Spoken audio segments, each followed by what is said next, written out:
And hello to everybody. This is Adam returning with another video post-operatively day 6. November 11th, 2013, around the 1 o'clock hour. I did make a post-op day 1 video, I think, and it was okay. You know, you're in the hospital, I mean, you're not looking real good, and but you're showing people that you're alive, and you make a little video, something you can come back to and see yourself, and for whatever reason relive that experience.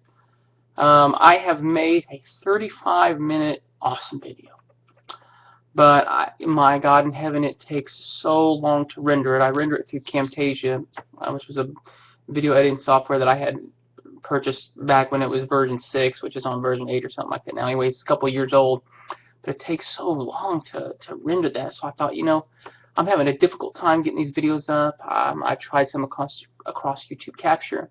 For some reason it won't upload to YouTube. I don't know what the issue is. So I just went straight to YouTube, and by golly, we're trying to plug it straight into the source.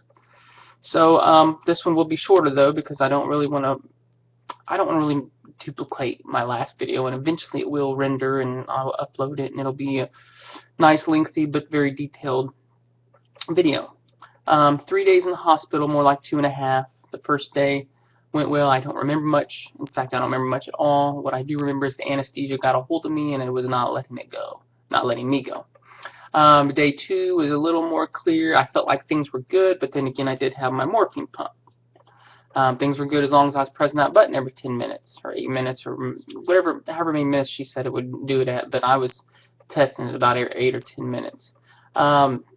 So once they pulled the morphine pump, things weren't so good. I felt nauseous.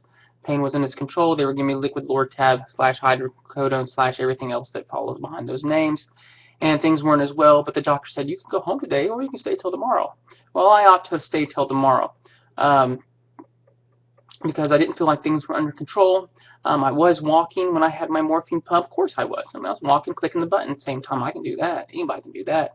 They could have chopped off a leg after I probably still could have walked as long as I had pushed my morphine button. So, anyways, I was doing good for that. But like I said, as soon as I pulled that morphine button, the walking just wasn't happening like it was supposed to.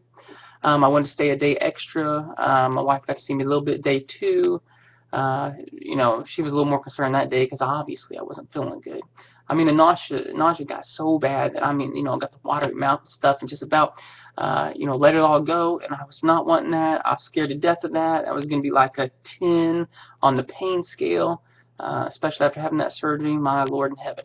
But took a couple deep breaths, just relaxed, put my head back, closed my eyes. It subsided. I was good. Day 3, I went home. I still wasn't feeling good. I didn't take any of my pain medicine that I recall. I didn't even take my nausea medicine that they gave me. I just wasn't wanting to take anything by mouth. Now, even though the little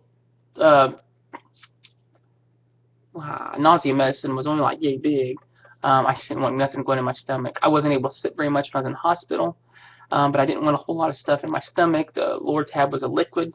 I was scared to put kind of a thick liquid. I was scared to put that in my stomach. I was just scared to put anything in my stomach, for fear that I was going to get that nauseous feeling, and I was going to vomit again. I did not want that. I was willing to just nutritionally and dehydrate myself before I put something in my stomach. So that day wasn't very good. I remember I pretty much couldn't do nothing but hold my head on my hand. I did spend the nights in the chair. I have been ever since, although that's not really that bad of a thing because it's quite comfortable. But I did eventually start taking the Lortab liquid painkiller. I did also use some of the nausea medicine. I don't know why I can't keep thinking of that. But I was realizing that I was getting awfully constipated. I couldn't even remember the last time I used the restroom.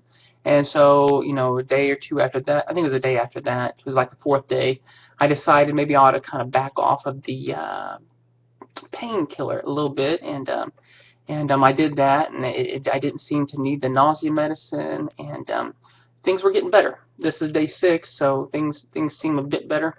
The water intake is just not good. The nutritional intake is just not good. In fact, while I'm talking, I just remembered I need to take my vitamin, which is a disgusting, chewable, Twin Lab, berry-flavored bariatric vitamin. It gives me a lot of iron and things that I need, of course, but my goodness, the flavor, why is it so horrible? Who checks that and says, yeah, people will love that. Let's use that flavor. I mean, who checks that? Gosh, man, they must have tested it with a dog or something. But anyway, I don't get real excited when I think about going to take those vitamins. But I chew them up as best I can until it just becomes like a sauce, and then I take it down and I'll drink like a little protein shake, something behind it, kind of mask the taste, and then it's all right. But today, liquids have gone down quite a bit better. I was getting pretty concerned. I do not like to see my urine dark. I hate it. It does not make me feel good. And some of this I'll be repeating from the other big fat video I'll put up. But I've had kidney stones in the past, quite a few of them. Some a little worse than others, but it still kind of concerns me. I don't like to have a lot of sediment going through my kidneys and having an opportunity to calcify themselves and then turn to kidney stones, and then, voila. Anyways, I did have a problem with constipation stuff. Since then, that has been, rectified. And so, everything's a lot better. I'll tell you, with the first 3 days, all I could tell myself was this was not worth it. This was not worth it, and that's all I could sit there and tell myself. Even though I knew it was going to happen, I just, the experience was just different. That's the difference between being book smart and actually experiencing something. It is a difference. And even though I've heard about it all across the videos, I've heard many people's videos and different aspects of, or different viewpoints and advantages of the surgery. To me, mine was it wasn't different, but it was pretty intense for me.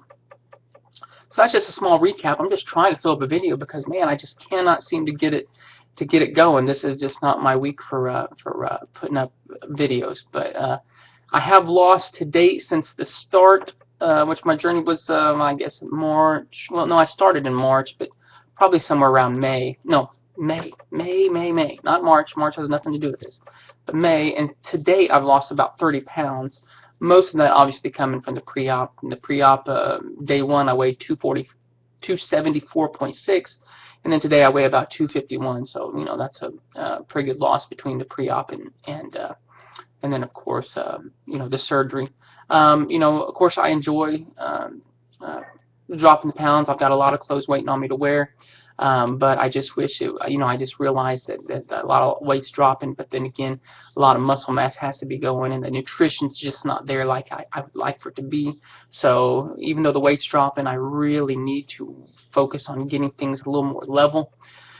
And I think I'll feel a little bit better. For some reason, I got this pain in my left side that's going up I don't know, under my ribs or something, which is crazy. So hopefully that works its way out. It's not a gas bubble. It usually comes on the other side where my stomach is, but we'll deal with it throughout the day as we have to. But anyways, thanks everybody for the subscriptions, the new subscribers. I appreciate it.